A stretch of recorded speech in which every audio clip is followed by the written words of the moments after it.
G'day battlers, and today we're going to be taking a look at the hot new fighter that's going to be gracing the Sorcerous Cup come June 20th. And that fighter is me! Okay, well it's BEEDRILL, but that guy certainly looks like he was worth subscribing to, so yeah, anyway, BEEDRILL coming Community Day, June 20th. So it's going to be getting the brand new tool of drill run. I say brand new, but yeah, brand new to BEEDRILL, not brand new to the game. Anyway, today we're going to be comparing BEEDRILL to the other fighting types. So I say other fighting types because you're kind of going to be seeing that there's a lot of overlap between BEEDRILL and the other fighters. And by the way, I know that a few hours after my video about Obstagoon in the Sorcerous Cup, the Silver team went ahead and banned it from the cup, but this time we're getting it out a week in advance, so they've got no time to ban it. But yeah, also I confirmed it that it's going to be allowed, so it's all good on that front. No need to panic. But yes, for the purposes of this video, we're going to be using these movesets for the three Pokemon. So you've got your stock standard Toxicroak moveset, and then we're going with Medicham with Ice Punch and Psychic, which I know isn't the PvP recommended moveset, which is Power Up Punch and Psychic, but in practice I've been seeing this moveset a lot more, like in tournament battles and stuff, and it doesn't actually really matter that much at all for the purposes of this video because they're essentially identical. So you can pretend that it's a Power Up Punch Psychic if you'd like, it's the same thing. But then we've also got the Comday B, who's going to be running the brand new drill run and pairing it with Exorcist. So also I know the ice and bug colours here aren't like the perfect type correct colours, but they just look terrible when they look right. So just pretend that they are.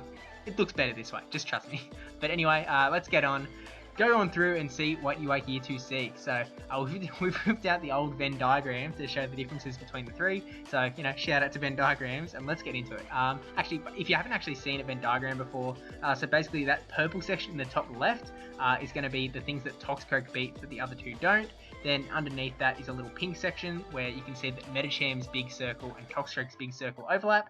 Those are the Pokemon that both Toxicroak and Medicham are beating. And then in that little section in the middle where all three big circles overlap, those Pokemon are being beaten by all three. So that's how this works, but yeah, let's get into what is going on here. So the first thing you might have noticed is the fact that Medicham actually has no unique wins, which isn't like a bad thing. Like, it just means that Medicham isn't beating anything that both Toxicroak and BEEDRILL don't beat. Kind of means like Medicham is sort of a middle ground fighter. So, you know, it's beating some stuff that Toxicroak beats that BEEDRILL doesn't, and then it's also beating some stuff that BEEDRILL does that Toxicroak doesn't. So, you know, it's kind of up and down. It's not the worst thing in the world. It's just not standing out with any unique wins. You need to use Medicham, sort of deal. And then the next thing is that that little middle section of this graph has a lot of Pokemon in it, which means, as I kind of said earlier, BEEDRILL really does have a lot of overlap with the fighting types. Like, all three of them are beating those Pokemon in the middle, and they're also all three of them losing to everything that isn't on this diagram. So something like Bronzong is going to be beating all three of these guys in the one shield.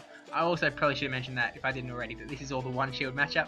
Yeah, anyway, that's that, but yeah. So in that middle section, you've got the Dark Poison, so you've got Skuntank and Alolan Muck. You could argue that those are things that fighters are like really supposed to beat, like those are the reasons that fighters are good in this cup. But then you've also got some normal type actions, so you've got Munchlax and Lickitung, not Licky. You'll see that Licky BEEDRILL does not beat that, but then all three of them are also beating Venusaur and BEEDRILL, and also they're beating Glalie. So, you know, they've got a fair chunk of coverage there. So you'll see some, like, you know, the stuff that fighters are supposed to beat in there. Some of them, you've got like Skuntank and Alolan Muck, the Dark Poisons. They're obviously supposed to be losing to the fighters, and then BEEDRILL can take them out with Drill Run. Then you've also got stuff like normal types with Munchlax and Lickitung.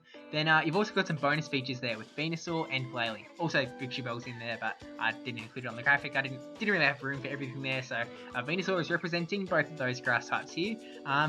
So yeah, what makes BEEDRILL different? So you can see in that little yellow section at the top right of the Venn diagram, the stuff that BEEDRILL only beats, you've kind of got the fairy type. So he's kind of just going fly like a butterfly, sting like a poison jab like a BEEDRILL.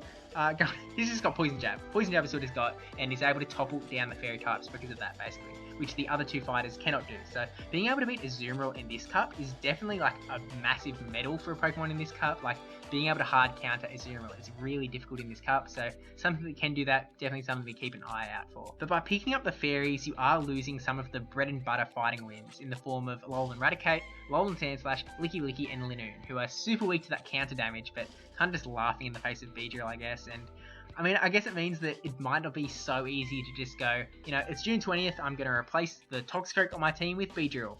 Because you're going to shift up a little bit of coverage, so it might turn out that you're then going to be weak to certain things. So you might have to kind of go back to the drawing board to rebuild a team with BEEDRILL. And you kind of might have to anyway, just because BEEDRILL is going to exist. So all of a sudden, you know, you might have a really Azumarill-centric team. but BEEDRILL comes along and goes, I don't care about your Azumarill, peel, poison jab, and then you're like, oh, this is kind of uncool. So yeah, maybe rebuild your team for any cup that's going on after June 20th. Now, while I haven't created a Venn diagram for the 0 and 2 shield scenarios in this video, I would like to show you what happens when BEEDRILL moves up from the 1 shield to the 2 shield scenario. So, see those green circles there? Just kind of on some of the screen. That's the stuff that BEEDRILL can beat in the 2 shield matchup. So not only is it beating all of the stuff that it already did beat, it's also beating down the Toxric and the Medicham, the other 2 fighters, and also beating down half of those bread and butter matchups that it was losing before.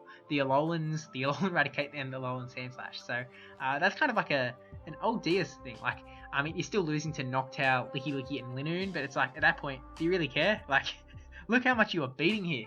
Like, that is insane. And again, obviously there is some other stuff that I don't have on the graphic. For example, Bronzong, still going to be beating BEEDRILL, still going to be beating Toxric. I don't actually know about Medicham. I haven't run those sims because I'm not really running Medicham at the moment. But yeah, so that's kind of what's going on. And yeah, with that said, that's kind of the BEEDRILL breakdown of the cup. So if you're starting tournament after the 20th, you're probably going to want one of these guys. So yeah, probably do that. And yeah. So thank you for watching. Don't forget to like, comment, subscribe, especially that subscribe one. No, actually in 2 days, I've got my, actually no, tomorrow at this point, by the time this video is up, tomorrow I'm going to be competing in one of the Wildcard Continentals qualifier tournaments. So I'm going to be needing a lot of Sorcerous Cup practice between now and then. So in a few hours, I will probably be streaming. I'll start streaming on YouTube, and then after an hour or so I'll move over to Twitch to try Twitch live streaming for the first time. So make sure you've got the notifications on for this channel if you want to be notified when the streaming starts. I'll also keep it keep updates coming in the YouTube community tab. So I think they're like the posts that show up in the YouTube timeline sort of thing.